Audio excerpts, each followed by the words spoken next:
Mutually तुम दोनों कितने अंडरस्टैंडेबल हो, तुम दोनों एक दूसरे को कितने अच्छे तरीके से सपोर्ट कर रहे हो, ये डिपेंड्स करता है कि तुम्हें रिलेशनशिप रखना चाहिए कि नहीं। सही जवाब दिया सर आपने।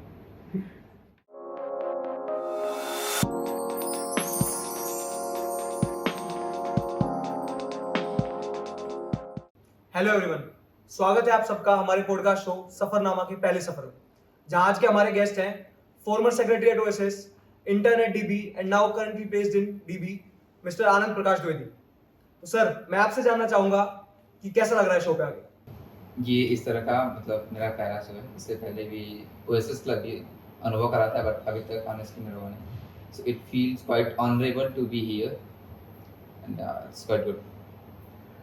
सर, पहला सवाल मेरा ये है कि आपका बैच कोविड में स्टार्ट हुआ, तो सर मोस्टली टाइम घर पर रहे, ऑनलाइन क्लासेस हुई, तो वो इतना इंटरेक्टिव था या फिर अभी वाली लाइफ ज़्यादा अच्छी है कि मतलब पहले इतना टाइम था आपके पास खुद को डेवलप करने के लिए, खुद के साथ टाइम बिताने के लिए, तो वो अच्छा टाइम था या अभी ज़्यादा एंजॉय कर रहे हो? सो जब हम लोग का कॉलेज स्टार्ट हुआ तो उस समय तो ऑनेस्ट कोविड चल रहा था। उस समय you can skip the classes, you have to just join the classes and do and whatever you want to do you can do on your own. So उस समय आपको मतलब काफ़ी ज़्यादा टाइम मिलता है अपने ऊपर काम करने के लिए। एज इन जब मैं फर्स्ट ईयर में था तो क्लासेस अटेंड करने के अलावा सीपी या फिर डीएसए, उसके अलावा वेब भी थोड़ी बहुत कर लेता था। लेकिन जब आप कॉलेज में आ जाते हो तो आप सोचते हो कि मैं कॉलेज में थोड़ा बहुत घूम लेता हूँ। पुणे आते हो, काफ़ी लोग बहुत छोटे छोटे शहरों से आते हैं तो सोचते हैं कि थोड़ा पुणे एक्सप्लोर करें, आसपास की सिटीज़ एक्सप्लोर करें, नई नई जगह जाएँ, नए नए दोस्त मिलते हैं। तो आप अगर चाहते भी हो कि मैं ज़्यादा से ज़्यादा टाइम खुद पे इन्वेस्ट करूँ, तो टाइम ज़्यादा बचता नहीं है। आप चीज़ों को एन्जॉय करने में लग जाते हो। उसके बाद आप हॉस्टल पर आओगे और बॉयज़ हॉस्टल का तो सीन अलग है। आप अपने रूम से ज़्यादा दूसरे के रूम पर टाइम स्पेंड करते हो। आपको सिर्फ टाइम मिलेगा थोड़ा बहुत एग्ज़ाम से पहले पढ़ने के लिए, नहीं तो बाकी पढ़ाई करने के लिए ऑनलाइन इज़ द बेस्ट, और मस्ती करने के लिए तो कॉलेज लाइफ उससे बेटर कुछ नहीं हो सकता। तो सर, कॉलेज आने से पहले कैसी सिचुएशन थी, मतलब जेई आपका कैसा था, 10th 12th कैसे थे?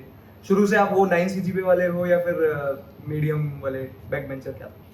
जब से मुझे याद है तब से तो मुझे लगा हाँ मैं था टॉप 5% 10% स्टूडेंट्स में। तो 10th में तो 10 सीजीपीए थी, 11th में मार्क्स गिर गए, वो गैप कवर नहीं कर पाया तो ज़्यादा नंबर नहीं आए। फिर 12th में भी कुछ खास अच्छा नहीं था तो 86%। फिर उसके पहले तक तो कुछ खास जेई का आइडिया नहीं था। फिर मेरे क्लास के बच्चे जेई दे रहे थे तो मैंने सोचा दे देता हूँ। फिर 12th में उतने अच्छे मार्क्स नहीं थे, मैंने ड्रॉप लिया 1 साल का, कोटा गया। वहाँ पर भी काफ़ी लेट हो गए जाने में, तो जुलाई अगस्त टाइम मैंने रेजोनेंस में ज्वाइन किया था कोटा में। फिर जनवरी में एग्ज़ाम हुए तो उस समय आधे कोर्सेज इनकम्प्लीट थे। उस समय जो परसेंटाइल आई, उसके बाद आया कोविड, फिर घर आके वापस एग्ज़ाम्स।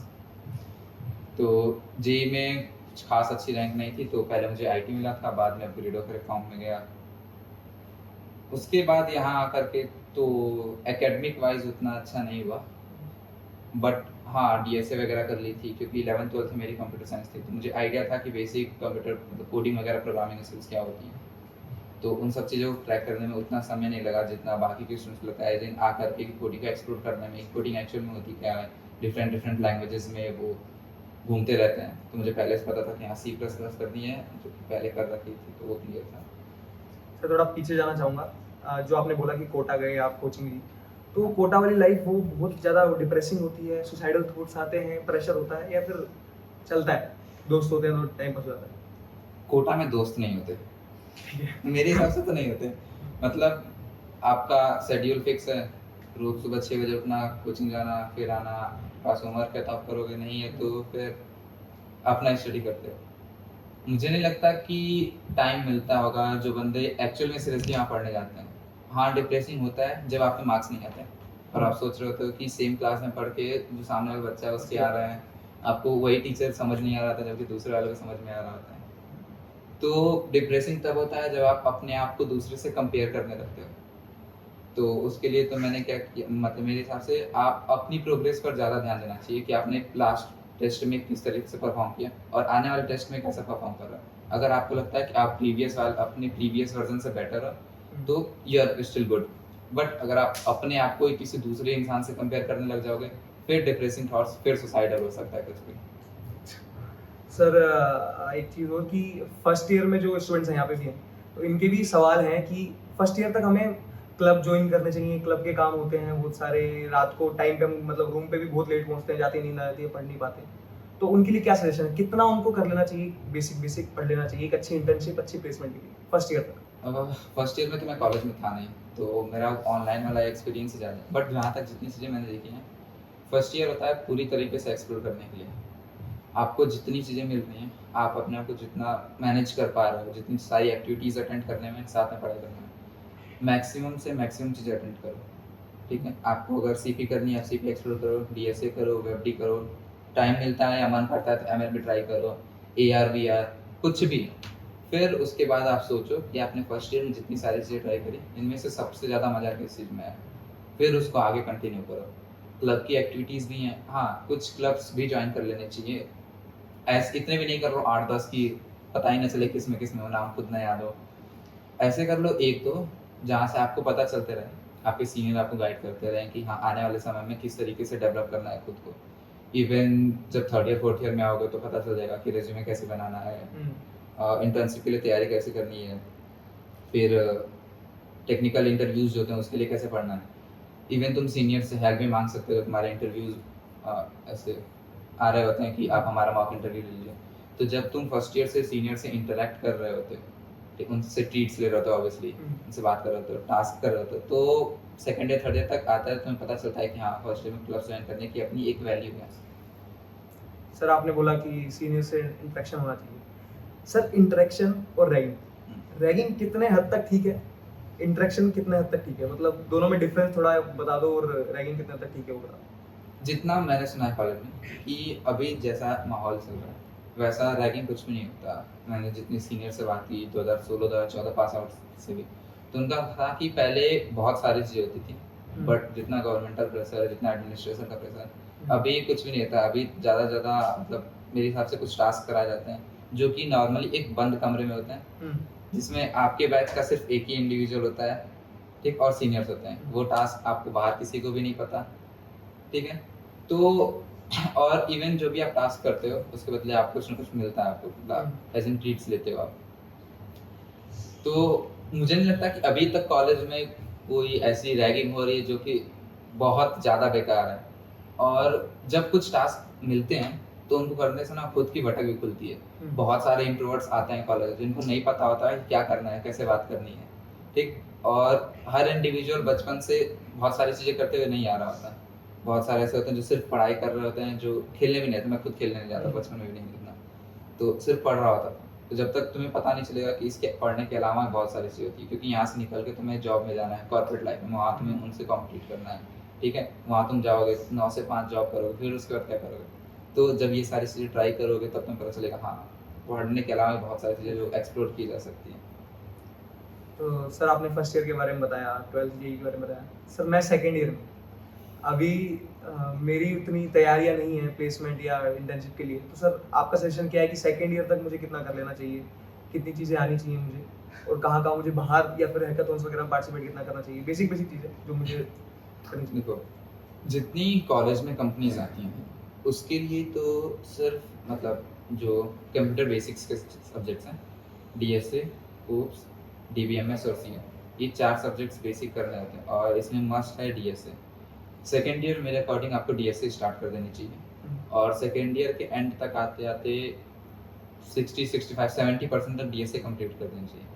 उसके अलावा अगर तुम्हें ऑफ कैंपस चीज़ें क्रैक करनी है, तो फिर या तो बहुत अच्छी सीपी कर लो या तो बहुत अच्छी डेव कर लो, अच्छा। ठीक है? किसी 2 चीज़ों में से एक में तुम अगर परफेक्ट हो जाते हो, तुम बाहर कंपनीज़ ईज़िली क्रैक कर सकते हो। ऐसा नहीं है कि सिर्फ सीपी करोगे तभी मिलेगा।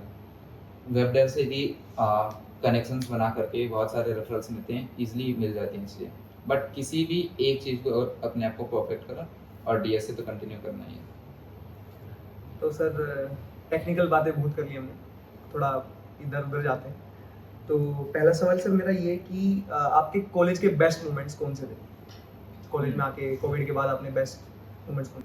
सबसे अच्छा जो मुझे मोमेंट लगा, जब मेरे टेन्योर में इनर खत्म हुआ था, और वो समय जब हाँ, मेरा टेन्योर खत्म हो गया, सारे इवेंट साल के खत्म हो गए, सीनियर्स बैठे हैं, इंटरैक्ट कर रहे हैं, अब ऐसा लग रहा है कि हाँ, ये जो सीनियर्स हैं उनसे एक अच्छे तरीके से कांटेक्ट करने का ये लास्ट मोमेंट है, ठीक है। कुछ लोग रो रहे हैं, उन्हें लग रहा है कि हाँ इस बार कॉलेज से निकल जाएंगे, और फिर थोड़ा सा अच्छा ही फील हो रहा है कि हाँ इतने 3-4 महीने की मेहनत करने के बाद एक बड़ा इवेंट खत्म हो गया, अच्छे से गया, सब कुछ रिलैक्सिंग। उसके अलावा जो ऑब्वियसली दोस्त रहते हैं वो तो मतलब गिफ्ट ही है कॉलेज में आने के बाद क्योंकि इन्हीं के साथ आप कुछ सब कुछ करते हो। और इवन या होली, मतलब मैंने अपना कोई भी फेस्टिवल मतलब अपने घर से दूर नहीं मनाया। तो जब जो यहाँ पर होली हुई थी सेकेंड ईयर थर्ड ईयर में, वो काफ़ी अच्छी थी मेरे अकॉर्डिंग, क्योंकि जब मतलब शहर में रह के आप खेल रहे होते तो आप 2-4 नाइबर लोगों के साथ रहते हो, 10-12 लोग, बट यहाँ पर आप 360 मतलब 1400 लोगों के साथ आप होली सेलिब्रेट कर रहे हो एक अच्छे जगह, तो वो काफ़ी अच्छा मोमेंट होता है। तो ये आपके बेस्ट मोमेंट्स थे सर। कुछ रिग्रेट जो आपके कॉलेज जाने से पहले रह गए हो? कॉलेज जाने से पहले मतलब सॉरी, मतलब कॉलेज अब पास आउट होने वाले हो तो कुछ रिग्रेट जो रह गए हो, आप करना चाहते हो भी चीज़ें कुछ? पता नहीं यार, बट किसी चीज़ का गम हो आपको कि यार ये रह गया, या अभी कुछ खत्म हो रहा है, या कुछ भी कुछ? गम होने वाली ऐसी कुछ खास चीज़ तो नहीं है, बट हाँ मेरे को कभी कभी लगता है कि सेकेंड ईयर में थोड़ा सा क्लब्स और खुद से मतलब थोड़ी सी मौज मस्ती भी कर सकता था, बाहर घूमने फिरने भी जा सकते थे, बट उस समय पैसे नहीं होते और उस समय लगता है कि हाँ, कुछ ना कुछ कर लेना चाहिए, तो ठीक ही है जो बीत गया। सुन लो भाई, काम की चीज़ें। सर अगला सवाल ये है कि पापा आपके आर्मी में, तो आपका कभी मन नहीं है कि आर्मी की तरफ जाऊं या गवर्नमेंट जॉब की तरफ जाऊं, क्योंकि आजकल वही सेफ कहते हैं लोग, वरना प्राइवेट में तो ले ऑफ्स हो रहे हैं, तो डर नहीं लगता कभी? जैसा मार्केट चल रहा है मतलब काफ़ी सारे ले ऑफ्स हुए थे, तो प्राइवेट मतलब गवर्नमेंट जॉब सेफ तो है, बट मैं कभी उसकी तरफ इंक्लाइंड नहीं था। मतलब बचपन से ही मैंने जो गवर्नमेंट जॉब को देखा है काम करते हैं कि लोग ऑफिस जाते हैं, सुबह 9 बजे एक जगह कुर्सी बैठे रहते हैं, कुछ नया नहीं होता उनकी लाइफ में और आ जाते हैं वापस। तो मुझे ऐसा था कि नहीं, ऐसे सिंपल सिंपल लाइफ चलती रहेगी मज़ा नहीं आएगा, तो कुछ तो एक्सप्लोरिंग होना चाहिए। साथ में मेरे अकॉर्डिंग कि अगर तुम्हारे पास स्किल्स हैं तो लाइफ के किसी न किसी फेज पर तुम्हें प्रॉब्लम्स होंगी, तुम्हारे भी लिए हो सकता है, तुम्हें भी कंपनी से निकाला जा सकता है, but if you got the skills you are going to have something good. और हाँ, मतलब अभी प्लेसमेंट के बाद जब मैं वापस घर गया था तो घर वाले भी लाइक रोज़ 1 घंटे मेरे यहाँ होता था कि हाँ सिविल सर्विसेज की तैयारी कर लो, गवर्नमेंट जॉब कर लो, कुछ तो कर लो, बट कब तक यहाँ करना है। बैकअप तो मिल ही चुका है। हाँ, तो मैं लाइक कि नहीं, सुन के टाल देता था, कभी इच्छा नहीं हुई। तो सर एक सबसे ज़रूरी सवाल, इंटर्नशिप का प्रोसेस क्या होता है? छोटा कुछ मतलब एज इन जब थर्ड ईयर में स्टूडेंट्स आते हैं तो सबसे पहले तो अपने कॉलेज में AIT प्लेसमेंट्स की वेबसाइट पर तुम्हें जाकर रजिस्टर करना पड़ेगा। जितनी भी डिटेल्स हैं सारी AIT प्लेसमेंट्स की वेबसाइट पर TPO के थ्रू आएगी। उसके अलावा हर एक सेक्शन से 2 या 3 बंदे तो जो प्लेसमेंट रिप्रेजेंटेटिव होते हैं, उनका काम होता है तुम्हारे और TPO के बीच के ब्रिज क्रिएट करना। उसके अलावा जो भी कंपनीज आती हैं वो अपने जॉब डिस्क्रिप्शन रेडी प्रोवाइड करती हैं जो कि AIT प्लेसमेंट्स अवेलेबल होती हैं। नॉर्मली कंपनीज OA लेती हैं, उसके बाद 2 या 3 टेक्निकल राउंड्स लेती हैं अपने अपने अकॉर्डिंग। और जैसा कॉलेज में चल रहा है ज़्यादा लोगों को तो थर्ड ईयर तक मतलब इंटर्न नहीं मिल रही, क्योंकि कॉलेज का ऑनेस्ट इनटेक बढ़ रहा है और उस हिसाब से उतने कंपनीज आ नहीं रही, तो ये थोड़ा सा ड्रॉबैक है अभी हमारे कॉलेज का। सर कुछ हटके सवाल कि कॉलेज में सबसे इम्पोर्टेंट इंसान या सबसे जो आपका ग्रुप था उसकी कितनी इम्पोर्टेंस है, और कोई इम्पोर्टेंट इंसान जिसने आपकी लाइफ चेंज की हो या आपकी लाइफ में बहुत हेल्प की हो? सो जब मैं फर्स्ट में था तो मैं उतना इंटरेक्टिव नहीं था, मतलब मैंने OSS क्लब ज्वाइन किया, जितनी ज़रूरत रहती थी मैं भी डिस्कॉर्ड बैठा रहता था, सुनते रहता था लोगों को से बस, हाँ मतलब उतना बोलता नहीं था जितनी ज़रूरत होती थी। बट सेकेंड ईयर में जब आया तो उन्हीं OSS वाले लोगों मेंबर्स के साथ कंटिन्यू किया, और ऑनेस्टली अभी भी मैं नॉर्मली उन्हीं लोगों के साथ रहता हूँ, जिसमें वही ऑब्वियसली कामाक्षी, शिवांशु, देवांश, यही 3 लोग जो हैं जो कि मेरे लाइफ में कॉलेज में हाईली इन्फ्लुएंसर हैं। और इन लोगों ने काफ़ी जगह मुझे सपोर्ट भी किया है। इवन जब थर्ड ईयर में DB आई थी कॉलेज में प्लेसमेंट्स के लिए, तब भी ऐसा था कि हाँ इतने सारे लोग दे रहे हैं, किसी न किसी का तो मतलब होना ही है। तो इंटरव्यू के समय ये लोग थे आपस में कि हाँ हो जाएगा भाई, कोई ऐसा नहीं है। जब कट रहा था बाकी लोगों का भी, तो हमेशा खौफ रहता है, बट इन लोगों ने काफ़ी ज़्यादा सपोर्ट किया मुझे through out the whole 3 or 4 years. Sir एक बहुत ही अलग सवाल कि क्या रिलेशनशिप डिस्ट्रैक्ट करती है करियर से, आपकी सक्सेस से, क्या क्या जवाब है? डिपेंड्स मेरे हिसाब से, मतलब तुम और तुम्हारे पार्टनर कितने अंडरस्टैंडेबल हो। तुम्हें नीड्स पता होनी चाहिए कि थर्ड ईयर में इम्पोर्टेंट क्या है और फोर्थ ईयर में इम्पोर्टेंट क्या है। उसके हिसाब से अगर तुम अपने टाइम मैनेज कर पा रहे हो, ठीक है, हर एक चीज़ के लिए तुम्हारे पास समय है, सब कुछ सही तरीके से, तो फिर कॉलेज में रिलेशनशिप होना is not a bad thing. तुम्हें एक अपॉर्चुनिटी भी मिलती है कि तुम आगे अपनी वाली चीज़ों, आने वाले अपनी लाइफ को किस तरीके से प्लान करने वाले हो। साथ में अगर पार्टनर तुम्हारा सपोर्टिव है, तो जब तुम्हारा फेज़ अच्छा नहीं चल रहा होता है, या मतलब जब बाकी लोगों की प्लेसमेंट लग रही होती है, तुम्हारी नहीं लग रही होती, या जब बाकी लोगों की इंटर, तो उस समय भी थोड़ा बहुत डिप्रेशन, मतलब बहुत ज़्यादा डिप्रेशन होता है, तो सपोर्ट चाहिए होता है ऑब्वियसली। तो म्यूचुअली तुम दोनों कितने अंडरस्टैंडेबल हो, तुम दोनों एक दूसरे को कितने अच्छे तरीके से सपोर्ट कर रहे हो, ये डिपेंड्स करता है कि तुम्हें रिलेशनशिप रखना चाहिए कि नहीं। सही जवाब दिया सर आपने। तो सर अभी जो कॉलेज का कल्चर चल रहा है, आकृति खराब हो रही है, लड़ाइयाँ हो रही हैं, पोस्टपोन हो रही हैं, या फिर कैंसिल ही हो जा रही है, हाँ, तो उस पे क्या कहना चाहोगे सर? हाँ। हम लोगों ने ऑनलाइन में भी एक आकृति करा दी थी, मतलब हो गई थी। तो जब ऑनलाइन में एक आकृति सही तरीके से हो सकती है, तो मेरे हिसाब से ऑफलाइन में बहुत अच्छे तरीके से हो जानी चाहिए। बट आकृति के बीच अ, अपने ईगो को ऐसे लेकर के आना या फिर लड़ाई करना, मतलब बहुत सारे डिस्प्यूट्स होते हैं आकृति में, लोग डिबेट करते हैं, बहुत सारी चीज़ें होती हैं, but settlement is important. May be administration की तरफ से जो सपोर्ट मिलना चाहिए वो मे बी लेस हो, या फिर लोगों की आपसी बन नहीं रही हो। एज इन जैसे पुराने समय होता था कि फर्स्ट ईयर्स में जो स्टूडेंट्स आते थे वो ब्रांच वाइज डिवाइडेड नहीं होते थे, सारे स्टूडेंट्स एक साथ 60-60 के बैच बनते थे। उसमें जरूरी नहीं होता था कि हर बच्चा कॉम का ही हो या आईटी का हो या मैकेनिकल का हो। तो इंटर ब्रांच कम्युनिकेशन बहुत अच्छी होती थी पहले। बट अभी जब हमारे एएसजी में स्टूडेंट्स आते हैं तो सारे पहले से ही डिवाइडेड होते हैं। तो जो इंडिविजुअल फर्स्ट ईयर में आ रहा है वो अपने ब्रांच के लोगों को ही सिर्फ अच्छी तरीके से जान रहा है, तो उसकी इंटर ब्रांच कम्युनिकेशन बहुत कम है।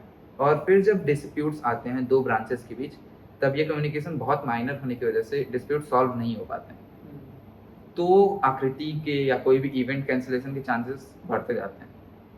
तो अगर जो इंटर ब्रांच कम्युनिकेशन है बेटर हो सके तो मे बी नेक्स्ट आने वाले ईयर्स में आकृति कैंसिल ना हो। सर एक नई चीज सुनने में आ रही है कि अगली बार से हाउस हो जाएंगे या फिर ब्रांचेस नहीं रहेंगी। हाँ, ये मैं भी सुन तो रहा वो हूँ। हाउस वाला पार्ट बेटर है या फिर ब्रांच वाला? मतलब हाउस स्कूल में भी था, लोग करते आए थे, बट जब यहाँ पर आके देख रहे हैं कि ब्रांच वाइज हैं चीज़ें, तो ये मेरे को तो मेरे अकॉर्डिंग ये बेहतर है, क्योंकि डिस्टिंग्विश करने के लिए आपके पास बहुत सारे वो हैं, पैरामीटर्स हैं। आपके साथ वो स्टूडेंट्स क्लासेस में जा रहा है, अगर जा रहा है तो आप उसी का चेहरा देख रहे हो, तो आपको पता है कि ये मेरे ब्रांच में है, तो आकृति में ये मेरे साथ रहेगा। बट अगर हाउस वाइज डिवाइड हो जाएगा तो आपको प्रॉपर लिस्ट चाहिए, हर एक चीज़ का मेंटेनेंस चाहिए। आपको नहीं पता कि दूसरे ब्रांच वाला कौन सा बंदा मेरे साथ हाउस में, कम्युनिकेट करने में भी प्रॉब्लम्स होंगी। तो कॉलेज में तो हाउस बेटर नहीं है। ऐसा ना हो कि 4 बंदे जा रहे हैं लाल हरा नीला पीला पहन करके, वो मेरे हिसाब से अच्छा नहीं है। कॉलेज में ब्रांचेस बेस्ट है, inter branch debate, inter branch हर एक कॉम्पिटिशन्स बेस्ट है। सर यही थे मेरे सवाल। सर कुछ आप कहना चाहोगे क्लब के बारे में कि शो के बारे में या फिर कुछ लोगों से? कॉलेज में ये तुम्हारे लाइफ के 4 सबसे बेहतरीन पल हैं, इसे तुम्हें चूज करना है किस तरीके से जीना है, ठीक है। हम लोग कॉलेज में आते हैं होप ले करके कि हाँ कॉलेज में आ गए, फोर्थ ईयर के एंड तक सबकी प्लेसमेंट हो जाएगी, लेकिन ये सच नहीं है। तो तुम्हें समझना है कि तुम फर्स्ट ईयर से लेकर फोर्थ ईयर तक अपने आप को किस तरीके से मैनेज करते हो, अपने टाइम को, अपने रिसोर्सेज को किस तरीके से मैनेज करते हो कि हाँ फोर्थ ईयर तक जाते रहते तुम एक हैप्पी इंडिविजुअल की तरह बाहर निकलो, कुछ भी मिस ना करो, थर्ड ईयर तक सब कुछ लेके रखो, और ऑब्वियसली फोर्थ ईयर में आकर के मजा करो। और या इवेंट मतलब फिल्म क्लब ऑनेस्टली ये पहले ही बना, मुझे पता भी नहीं था, जब बना था पता चला। तो यार ज़रूरत थी क्योंकि बहुत सारे लोग चाहते हैं, बहुत सारे इवेंट्स मतलब क्लब्स जो मैचेस होते हैं इंडिया पाक मतलब क्रिकेट मैचेस होते हैं, वो लोग चाहते हैं कि हमारे साथ बैठ के देखें, मूवीज़ देखें। तो बहुत सारे लोग ऐसे टाइम स्पेंड करना चाहते हैं क्योंकि यही मोमेंट्स होते हैं जो बाद में आते हैं। So it's a good initiative और हाँ that's it. Thank you Thank you very much. आप तो बोल रहे थे ना हाँ? कि आपके तो बैच मैंने में बोला ना किसी कि को इंटर बैच ब्रांच कम्युनिकेशंस बढ़नी चाहिए। देखा सर आपको सिर्फ